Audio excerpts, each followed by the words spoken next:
સુરત શહેરના સચિન વિસ્તારમાં ઘરફોડ ચોરી કરતી એક ટોળકીના મુખ્ય શખ્સને સચિન પોલીસે ઝડપી પાડ્યો છે.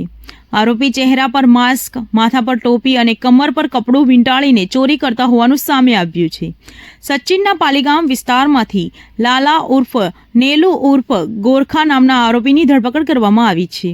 આરોપી અત્યાર સુધીમાં આશરે 30 જેટલી ઘરફોડ ચોરી કરી ચૂક્યો હોવાનું પોલીસ તપાસમાં ખુલ્યું છે.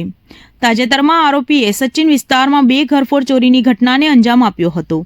ખાસ કરીને ઇન્ડસ્ટ્રીયલ વિસ્તારમાં ઘરમાં પ્રવેશ કરીને રોકડા રૂપિયાની ચોરી કરીને ફરાર થયો હતો. આ સમગ્ર ઘટનાના સીસીટીવી ફૂટેજ સામે આવ્યા હતા, જેમાં આરોપી ચોરી કરતો સ્પષ્ટ રીતે કેદ થયો હતો.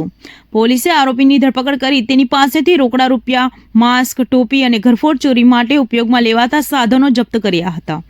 આ કાર્યવાહીથી પોલીસ ચોપડે નોંધાયેલા 2 ઘરફોડ ચોરીના ગુના ઉકેલ્યા છે. આ મામલે સચિન પોલીસે વધુ તપાસ હાથ ધરી છે.